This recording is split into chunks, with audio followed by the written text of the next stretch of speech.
So today we will discuss the question paper of pre-board 1 business studies जो आपको आया था। उसमें से जो प्रॉब्लम जैसे हमने अकाउंट्स का डिस्कस किया था, जो मेजर प्रॉब्लम्स मेरे को आई मैं वो डिस्कस करूंगा। जहाँ पे आपका मेजोरिटी में क्वेश्चन ठीक थे वो मैं डिस्कस नहीं कर पाऊंगा, और अगर आपको कोई इंडिविजुअल प्रॉब्लम हो तो मेरी डिस्कशन के बाद आप वो कर सकते हो। ठीक है। एक आपका क्वेश्चन था, इट इज 1 मार्कर में फर्स्ट क्वेश्चन सेट ए की मैं बात कर रहा हूँ। It is the process of ensuring that events confirm to the plans.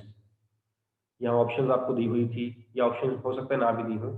Planning, organising, controlling and directing. तो answer was controlling, because controlling में ही चलता है पता weather the events which we are doing, activities which we are doing are as per the plans or not. क्योंकि वहां जाके ही हम एक्चुअल परफॉर्मेंस को, आपको पता होगा, स्टैंडर्ड परफॉर्मेंस के साथ कंपेयर करते हैं कि हमने ये प्लान किया था और ये हो गया।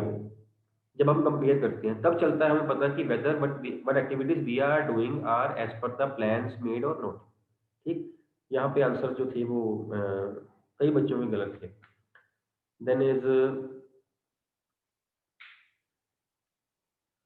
यहाँ पे प्रॉब्लम आई है,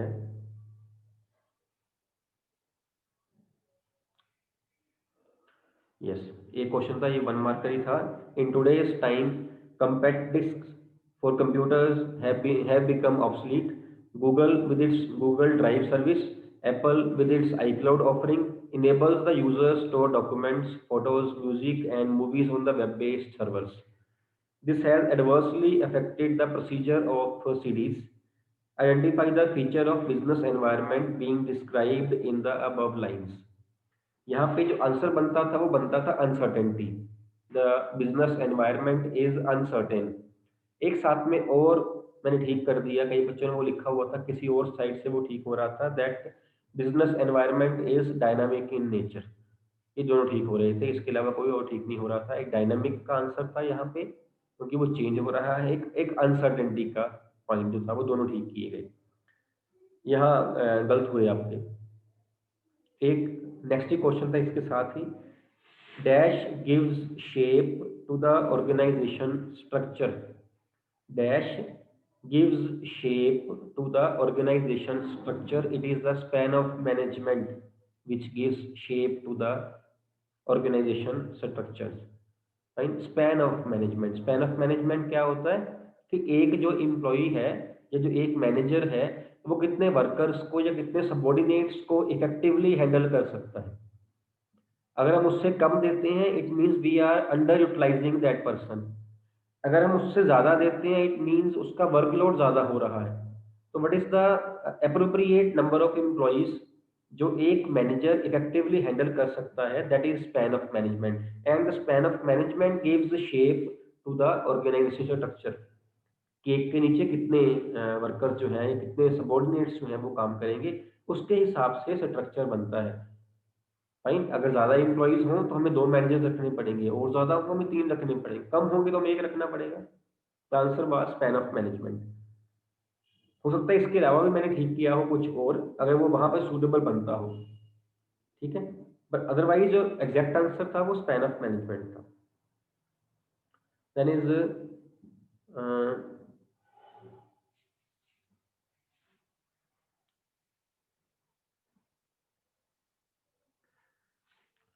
डिफाइन बिजनेस एनवायरनमेंट। ये था question, define business environment, set A में ही है। ये बड़ा इजी क्रैमिंग वाला क्वेश्चन था। हाँ जी दिव्यांशी। सर जो प्रीवियस क्वेश्चन था स्पैन ऑफ मैनेजमेंट में, वहां पे एक्सटेंट ऑफ डेलीगेशन करेक्ट नहीं था, मतलब वो सुटेबल नहीं। एक्सटेंट ऑफ डेलीगेशन ही तो है जो स्ट्रक्चर को डिफाइन कर रही है, तो क्वेश्चन ही क्वेश्चन में लिखे जा रहे हो आप। Dash gives shape to the organisation structure, कि हमने कितनी कितनी अथॉरिटी जो है वो डेलीगेट हमने करनी है, उसी की तो बात हो रही है। नंबर ऑफ एम्प्लॉइज एक आंसर हो सकता था, एक्सटेंट ऑफ डेलीगेशन इतना ठीक नहीं लग रहा, बिकॉज क्वेश्चन भी यही कह रहा है, हम सिर्फ टर्म ही चेंज कर रहे हैं Divyanshi. Extent of delegation gives shape to the structure of the organisation. वो यही पूछ रहा है कि क्या करेगा, कि कितनी हम डेलीगेट करें अथॉरिटी। टर्म ही चेंज की हुई है, ज्यादा अच्छा जो बेस्ट आंसर है वो स्पैन ऑफ मैनेजमेंट है। जो नंबर ऑफ एम्प्लॉइज है वो एक आंसर और हो सकता था अगर हमारे हाथ में स्पैन ऑफ मैनेजमेंट आंसर ना हो या हमारे माइंड में ना आए, है ना। एक्सटेंट ऑफ डेलीगेशन मेरे को थोड़ा सा जो है ना वो मतलब इतना इम्प्रेस नहीं कर रहा। रीजन बीइंग स्ट्रक्चर का उसकी शेप क्या है, उस उसको करने के लिए हमें क्या चाहिए, हमें नंबर ऑफ एम्प्लॉइज चाहिए या हमें एक मैनेजर जो है वो कितने एम्प्लॉइज को इफेक्टिवली हैंडल कर सकता है, हमें वो चाहिए। उसके हिसाब से ही तो एक्सटेंट ऑफ डेलीगेशन होगी, उसके हिसाब से स्ट्रक्चर बनेगा। Structure of the organisation and extent of delegation लगता है सेम सेम है थोड़े से, ठीक है। Okay sir. देन है आपका बिजनेस एनवायरनमेंट, जो मैं बात कर रहा था। बिजनेस एनवायरनमेंट के बारे में यहाँ पे आपको बताया हुआ था कि आपने जो वन मार्कर है वो अपने वन वर्ड या वन सेंटेंस में ही देना है। यहाँ आपने याद किया हुआ था, आपने भर भर के लिखा वहाँ पे, हमें तो ये भी आता है, हमें तो वो भी आता है। जो यहाँ पे मेन वर्ड था वो था एक्सटर्नल फैक्टर्स का कम्बिनेशन है या स्पेसिफिक एंड जनरल फैक्टर्स का कम्बिनेशन है जिसका बिजनेस के ऊपर कंट्रोल नहीं है। ये दो बातें थी, external environment in which the business prevails and business has no control on those factors, the factors which are beyond the control of the business. इतना सफिशिएंट था, आप लोगों ने ज्यादा भी लिख दिया। तो हम कई बार ये बात कर चुके हैं, आप ज्यादा लिखोगे वन मार्कर में, वन में वन ही ले पाओगे। इसलिए कोशिश किया करो वन वर्ड या वन लाइन में आंसर हो। और वो वन लाइन जो है, अगर वन लाइन है या वन वर्ड है, इतना वो टू द पॉइंट हो ना कि वो एक्सप्लेन ना करना पड़े। वन मार्क में एक्सप्लेनेशन नहीं चाहिए, वन मार्क में एक वर्ड चाहिए। अगर वो लाइन है सपोज, तो वो टू द पॉइंट चाहिए। वो मैटर ऐसा नहीं होना चाहिए कि इतना सारा पढ़ने के बाद आपको वन मार्क दिया जाए, कहीं करवा मत लेना मार्क्स ऐसे। Be specific, be quality specific, be quantity specific also, and of course time specific. हम यहाँ पे जितना मर्जी लिख लें, वन में वन ही ले पाएंगे, ज्यादा लिखेंगे कहीं और टाइम खराब कर लेंगे। एक था आपका,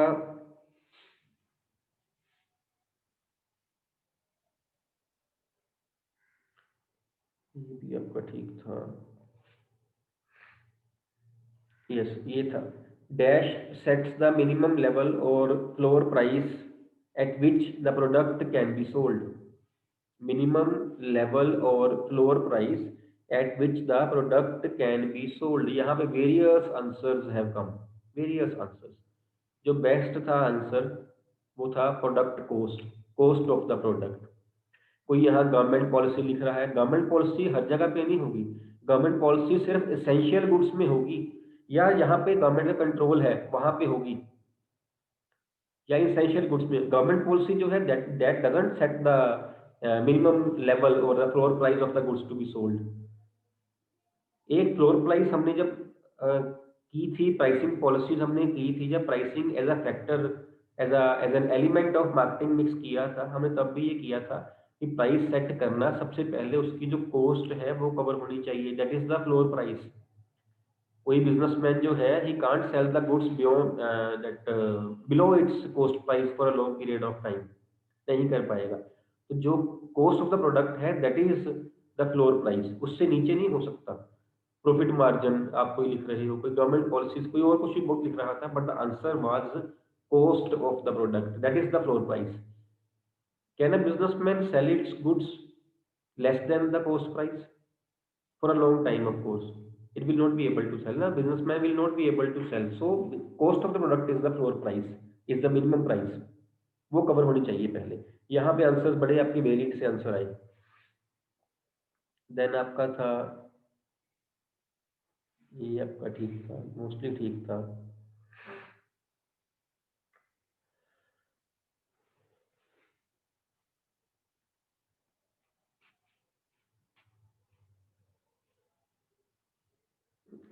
एक ये आंसर तो आप लोगों का ठीक था, लेकिन बहुत कम बच्चों का गलत था, 8-10 बच्चे होंगे जिनका गलत होगा, पर वो होना नहीं चाहिए था, है ना। जिसका भी गलत हुआ है ये होना नहीं चाहिए था। which one of the following is not a marketing mix? Marketing mix के एलिमेंट्स हमने बड़ी बारी करे हुए थे, product, price, place and promotion. और यहाँ पे ऑप्शंस आपके पास थी product, product pricing, physical distribution and production process, and of course the answer was production process. अब यहाँ में कई बच्चों ने कुछ और लिख दिया, जबकि 4 एलिमेंट्स आपके पास बड़े क्लियर थे, जिसने मार्केटिंग मिक्स के बारे में उसका मीनिंग पढ़ा हुआ था ना, उसका ही आंसर ठीक करना बनता था। कुछ बच्चों ने इसको भी गलत किया हुआ है। यहाँ पे जो 4 एलिमेंट्स होते हैं मार्केटिंग मिक्स के, they are product, price, place and promotion. तो यहाँ पे प्रमोशन की जगह उसने प्रोडक्शन प्रोसेस लिखा हुआ था, जो कि एलिमेंट मार्केटिंग मिक्स का नहीं था।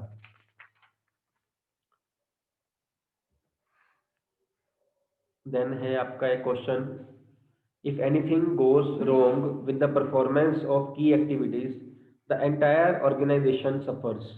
Therefore, the organization should focus on them. Focus on what? Focus on key activities. इसकी वो बात कर रहा है। If anything goes wrong with the performance of key activities, the entire organization suffers.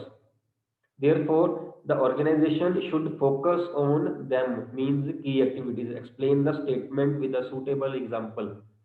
यहाँ पे जो आंसर बन रहा था, that was the critical point control, means the efforts should be made to control the critical points. Critical point means key activities, key areas. जैसे हमने KRA की result areas, उनको कंट्रोल करना चाहिए बिजनेस को, उसके ऊपर जो है वो फोकस ज्यादा करना चाहिए। CPC के बारे में बताना था आपने, CPC क्रिटिकल पॉइंट कंट्रोल क्या होता है और कैसे उसमें हम KRA की रिजल्ट एरियाज को हम जो है वो ज्यादा उस पर फोकस करते हैं, जो बिजनेस को ज्यादा इफेक्ट कर रहे हैं। और एग्जाम्पल की यहाँ बात करी थी, तो एग्जाम्पल में हमने हमने ही एग्जाम्पल ली हुई थी वो वाली, कि अगर रॉ मटेरियल कॉस्ट चाहे 5% से बढ़ जाए और उधर से पोस्टेज कॉस्ट चाहे 20% से बढ़ जाए, स्टिल रॉ मटेरियल कॉस्ट पे ज्यादा फोकस करने की जरूरत है, क्योंकि रॉ मटेरियल कॉस्ट ज्यादा इफेक्ट कर रही है। तो it's percentage is less, the percentage of postage is more, but business कितनी की पोस्टेज कर रहा होगा, है ना? रॉ मटेरियल का तो 1% भी ज्यादा होगा पोस्टेज की 20% कॉस्ट से। तो ये एग्जांपल आप दे सकते थे।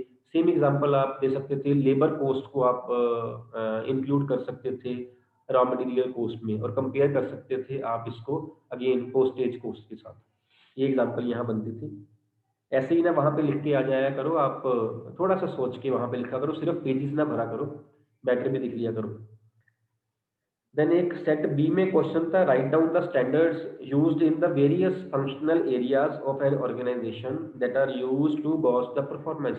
परफॉर्मेंस चेक करने के लिए अलग अलग functional areas of the organisation में कौन से स्टैंडर्ड्स हैं जो हम यूज करते हैं। अलग अलग फंक्शनल एरियाज कौन से हुए? प्रोडक्शन एक एरिया है, परचेज एक एरिया है, मार्केटिंग एक एरिया है, फाइनेंस है, सेल्स है, ये सारे एरियाज हैं। इसमें हम क्या क्या चेक करते हैं? इसमें हम चेक करते हैं, प्रोडक्शन में हम क्या चेक करते हैं? प्रोडक्शन में हम क्वालिटी चेक करते हैं, प्रोडक्शन में हम क्वांटिटी चेक करते हैं, प्रोडक्शन में हम कॉस्ट भी चेक करते हैं, हम वेस्टेज ऑफ रिसोर्सेज भी चेक करते हैं, हम परफॉर्मेंस ऑफ द एम्प्लॉयज को भी चेक करते हैं।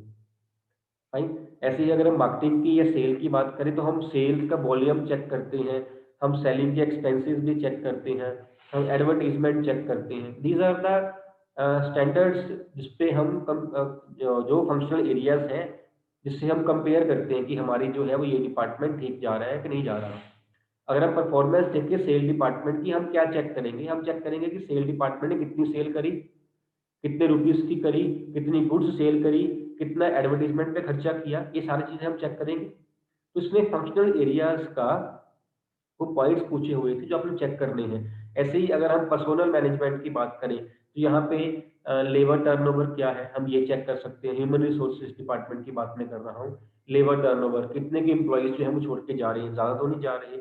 लेबर के आपस में रिलेशंस कैसे हैं, कोई वायलेंस तो नहीं हो रही, कोई आपस में इनकी कोई किरकिरी तो नहीं है, आपस में प्यार है इनका। उससे ह्यूमन रिसोर्सेज डिपार्टमेंट जो है उसकी एफिशिएंसी पे चल जाएगी पता।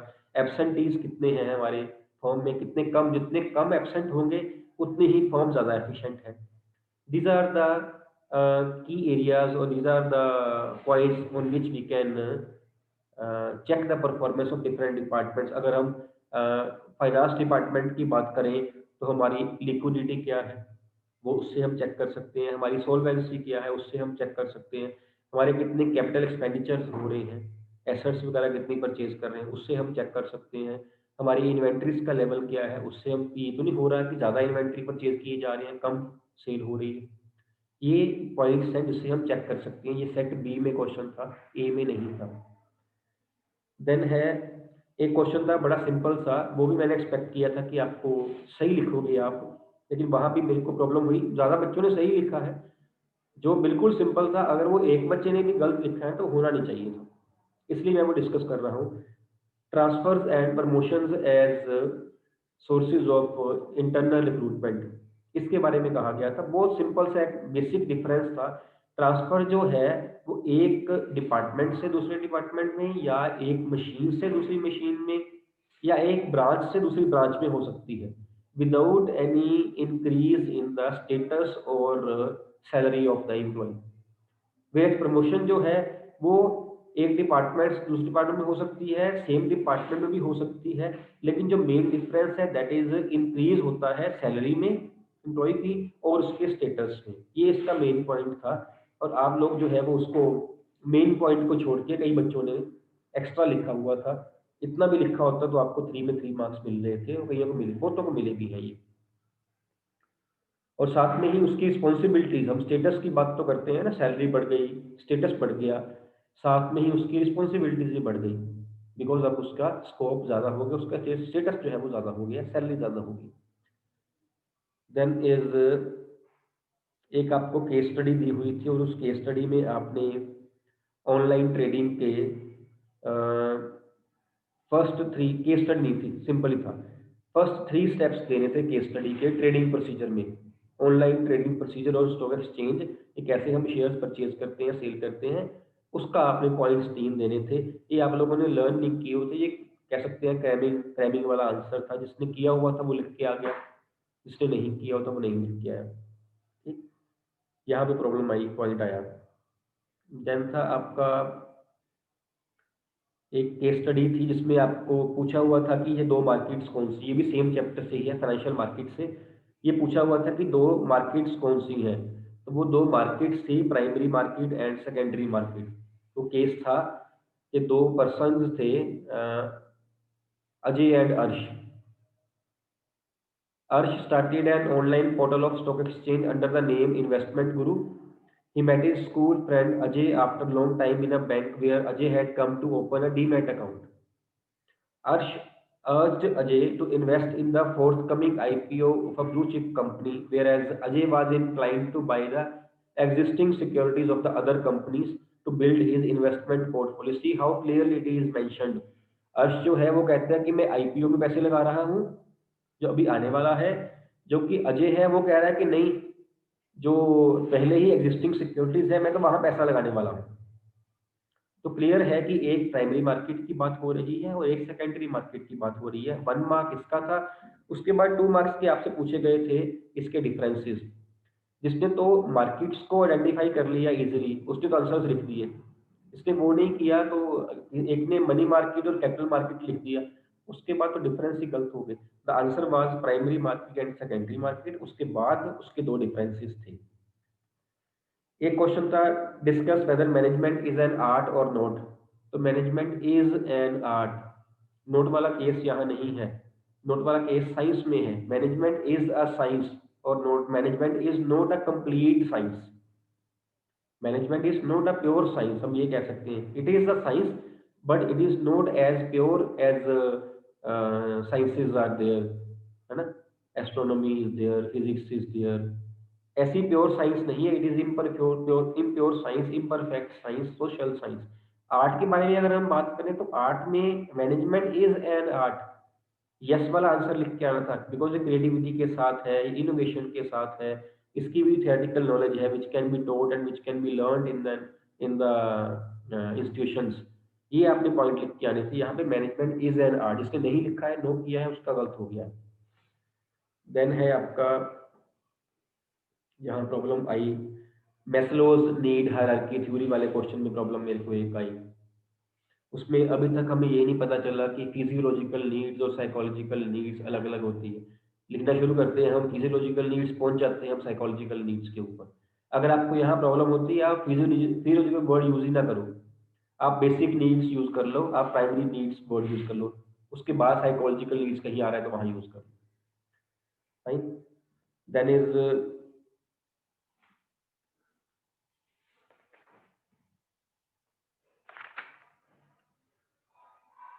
एक था question, explain the meaning of consumer as per the consumer protection act, also write the names of any name of any two consumer rights. Two पूछे थे मैंने शायद, मेरे ख्याल से सिर्फ नेम पूछा हुआ था, आप ध्यान से पढ़ते नहीं है क्वेश्चन, एक से जो पूछा गया है वो बताते नहीं है। यहाँ पहला जो पार्ट था 2 मार्क्स में, क्वेश्चन 3 मार्क्स का था, 1 मार्क में वो था मीनिंग ऑफ कंज्यूमर। कोई यहाँ मेरे को मीनिंग ऑफ कंज्यूमर बताने की बजाय difference between consumer and customer बताया जा रहा है, मैंने नहीं पूछा है वो। कंज्यूमर ये होता है, कस्टमर ये होता है, मैंने नहीं पूछा उसका। कंज्यूमर कौन होता है, या फिर आप लिख दो कंज्यूमर कौन होता है, consumer is the person who consumes the goods, सिर्फ वो नहीं होता। कंज्यूमर उसने कहा है साथ में, as per the consumer protection act 86, act की बात हो रही है। तो कंज्यूमर वो होता है जो गुड्स को कंज्यूम करता है, परचेज करता है, लेकिन रीसेल के लिए नहीं करता, अपने लिए करता है। प्लस चाहे उसने पैसा पे किया हो, चाहे ना किया हो, चाहे थोड़ा सा किया हो, चाहे प्रॉमिस पे किया हो अभी पैसे पे करने का, ही इज द कंज्यूमर। चाहे उसने 1 रुपया भी नहीं परचेज पे किया अभी, if the ownership has been transferred from seller to purchaser, तो उस केस में वो कंज्यूमर बन गया है। डजंट मीन कि उसने पैसा नहीं पे किया तो कंज्यूमर नहीं है। ये सारा कुछ जो था, ये कंज्यूमर का मीनिंग था, आपको लिखवाया हुआ था स्टार्टिंग में फर्स्ट पेज पे इस चैप्टर के। आपका वो नंबर 1 मार्क हो गया। उसके बाद कहा था also write the names of any two consumer rights, सिर्फ नेम्स पूछे थे, सिर्फ नेम्स। कोई 6 में से आप कोई 2 नेम्स लिख के आ जाते, आप 7th नेम लिख रहे हो जो कि है भी नहीं। Right to education, right to education is not the right of the consumer, right to education is the right of the students, वो इस स्कोप में नहीं है। जो एजुकेशन वाला है that is right to consumer education, वो चीज और है। राइट टू इंफॉर्मेशन वो भी नहीं है। राइट टू बी इन्फॉर्म्ड जो राइट है, मैंने कहा भी था एनसीईआरटी चेक करना, अपनी प्राइवेट की बुक्स मत चेक करना। It is not right to information, it is right to be informed. It is not right to education, it is right to consumer education. Right to safety, right to seek redressal, वो सारे अलग rights हैं। और आपसे सिर्फ names पूछे गए थे, आप लोगों ने पहली बात तो नेम गलत लिख दिया, उसके बाद एक्सप्लेनेशन लिखी जो चाहिए नहीं थी। जो लिखा उसके मार्क्स वैसे कट गए, जो ठीक लिखा आपने उससे पूछा ही नहीं गया, उसके मार्क्स ही नहीं मिले। ये क्वेश्चन बड़ी जगह गलत हुआ है आपका। देन है आपका explain briefly any 4 points that affect the working capital requirements of a company, और एक सेट में था that affects the fixed capital requirements of the company। मैंने जब चैप्टर करवाया था मैंने तब भी कहा था कि ये ना हो कहीं कि आप सारे फैक्टर्स को इकट्ठा ही लर्न करके आ जाओ, because various factors were there. Fixed capital requirements के भी थे, वर्किंग कैपिटल के भी थे, देन आपके कैपिटल स्ट्रक्चर के थे, डिविजन डिसीजंस के फैक्टर्स थे, और भी एक आध भी था कोई 4-5 तो थे। मैंने कहा था अलग अलग लर्न करना, बिकॉज पॉइंट्स मिलते जुलते लगते हैं लेकिन है नहीं। आप लोगों ने इसमें वर्किंग कैपिटल और फिक्स्ड कैपिटल वाले क्वेश्चन में डिविडेंड डिसीजंस के पॉइंट लिखे, आप देखिए आप क्या लर्न करके आए थे। मैं पूछ रहा हूँ फिक्स्ड कैपिटल रिक्वायरमेंट्स कम होंगी ज्यादा होंगी, या वर्किंग कैपिटल रिक्वायरमेंट्स कम होंगी या ज्यादा होंगी, और आप लोग लिख के आ रहे हो डिविडेंड डिसीजंस के पॉइंट्स, कि आप लोगों ने वो लर्न किए हुए हैं, हमने नहीं पूछे।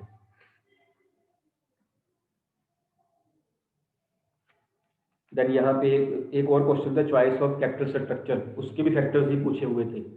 2 क्वेश्चन आए थे फैक्टर्स इफेक्टिंग के, मैंने कहा था कम से कम एक जरूर आएगा, 2 आए हुए हैं 4 में से, 4 या 5 में से।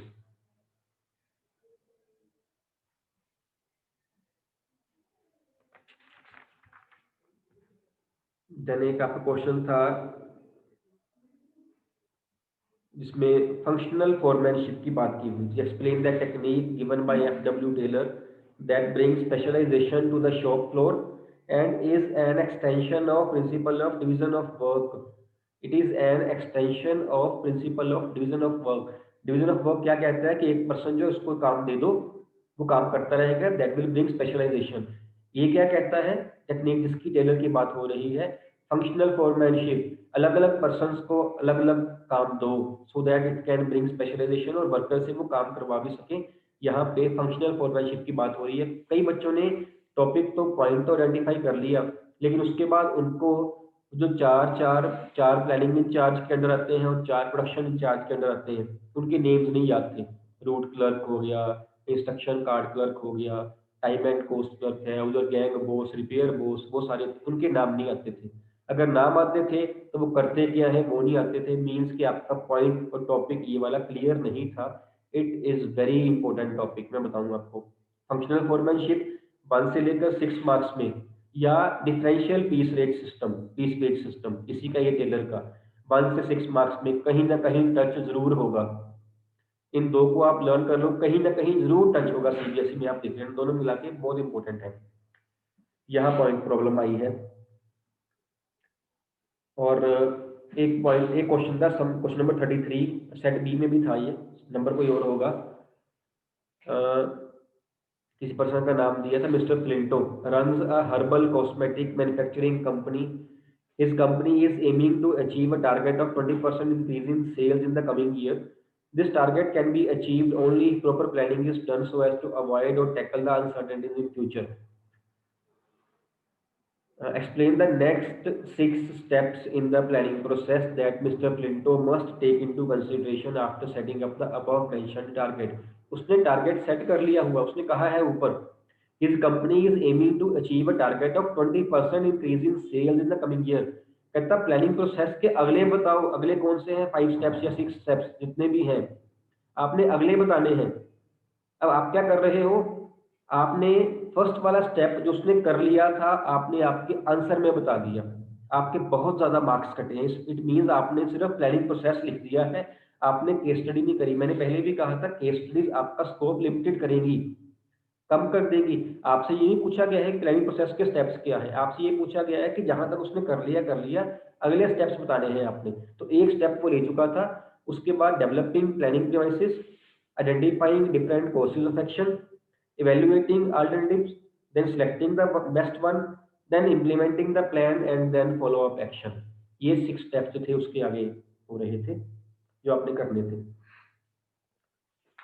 उसके बाद लास्ट क्वेश्चन जो था वो बड़े बच्चों का ठीक ही था, काफी हद तक क्वेश्चन पेपर ठीक था, लेकिन जहाँ पे ज्यादा ठीक होना चाहिए था वहां पे ज्यादा ठीक नहीं था, है ना। जैसे मैंने वो ट्रांसफर प्रमोशन वाले क्वेश्चन की बात करी, जैसे मैंने एक आध क्वेश्चन और की बात करी, बहुत सिंपल क्वेश्चन थे और वो जो थे वो गलत नहीं होने चाहिए थे, वो जो है वो गलत हो गए हैं आपके, है ना। जो ये इस इस सेशन का जो मेन पर्पस था पेपर डिस्कस करने का, वो आपको बोर करना नहीं था, क्योंकि मैं देख रहा था काफी बच्चे बोर हो रहे थे, है ना। बीच बीच में से बेचारा को क्यों कैसे कर रहे हैं, कोई ऐसे कर, एक दो तो छोड़ के भी चले ही गए बेचारे, इतना तंग हो गए वो दो को छोड़ के ही चले गए मीटिंग। जब स्टार्ट किया तब नंबर ऑफ स्टूडेंट्स यहाँ थे ज़्यादा, एक दो कम हो गए, और कई बेचारे फंस फंस के बैठे रहे, पता नहीं किसका डर था, पेरेंट्स का था कि टीचर्स का था, क्या था, फंस के बैठे रहे, चलो बोर होते रहे।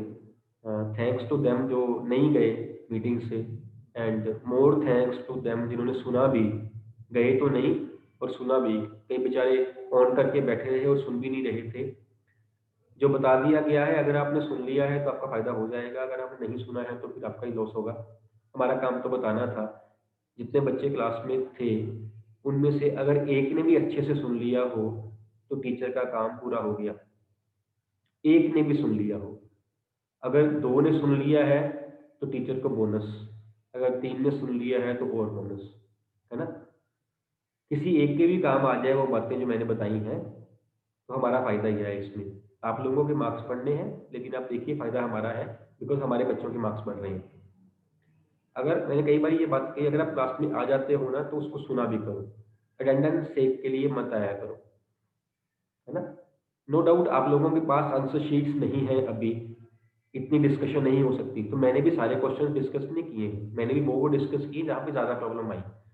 अगर आपके पास आंसर शीट्स नहीं है, लेट मी टेल यू, आप लोग क्वेश्चन पेपर तो लेके आ सकते थे, आपके पास तो वो भी नहीं था। अगर आप लोग क्वेश्चन पेपर लेके आए होते तो समझ भी जाते। आंसर शीट्स नहीं है मैं मानता हूँ, पेपर भी तो नहीं लेके आए आप, वो तो आपके पास हो सकते थे।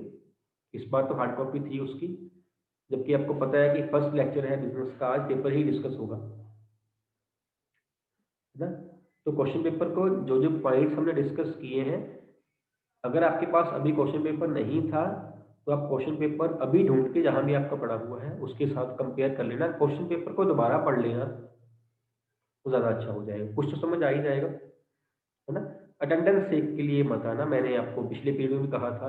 अटेंडेंस ऑनलाइन शायद आपका हम सेशन बंद ही कर दें, online session we are planning की, हो सकता है हम आपको बुलाएं ही ऑफलाइन, स्कूल में ही बुलाएं। आप आओ, आप ना आओ वो आपकी मर्जी है, लेकिन स्कूल में ही बुलाया जाएगा। क्योंकि जो बच्चे ऑनलाइन पढ़ रहे हैं वही बच्चे ऑफलाइन भी आ ही जाएंगे, मोस्टली वो बच्चे आ ही जाएंगे, मैनेज कर लेंगे इस तरीके से। जो नहीं आ रहे हैं ऑनलाइन तो वो ऑफलाइन भी नहीं आ रहे, तो फायदा क्या है, हम आपको वहां बुला के पढ़ाएंगे ना। We are planning on this thing, हो सकता है जल्दी आपका ये स्टार्ट भी हो जाए। Be ready for that. मैंने आपको लास्ट टाइम भी कहा था, अगर आपकी क्लासेस शुरू हो जाती हैं तो यूनिफॉर्म वगैरह आपको देखनी पड़ेगी। साल हो गया है, बच्चों ने यूनिफॉर्म नहीं पहनी है, तकरीबन साल हो गया है, मार्च के महीने की छुड़ी हुई है, जनवरी आ गया दोबारा। हो सकता है कि वो थोड़ी बहुत ही छोटी मोटी हो ही गई हो गई हो ना, किसी की हाइट बढ़ जाए, किसी की हेल्थ बढ़ जाएगी, 8-10 महीने में बढ़ ही जाती है। तो उसकी आपने अगर अल्ट्रेशन करवानी है तो अल्ट्रेशन देख लीजिए, नहीं लेनी है तो नहीं लीजिए, बट आपने स्कूल में यूनिफॉर्म में आना है, उसको अभी से प्लान कर लीजिए। इसीलिए आपको बताया गया है यूनिफॉर्म पार्ट अपना प्लान कर लीजिए। Uniform means proper uniform, blazer also, blazer also. Uniform निकाल लीजिए, पता नहीं कब नोटिस आ जाएगा कि इस तारीख से आपके स्कूल जो है वो ऑफलाइन शुरू हो रही है, ऑनलाइन हम बंद कर रहे हैं। आपको स्कूल आना होगा तो आपको आना ही पड़ेगा, यूनिफॉर्म में ही आना पड़ेगा। ठीक है, फाइन, चलिए। Thank you very very much for the patient listening.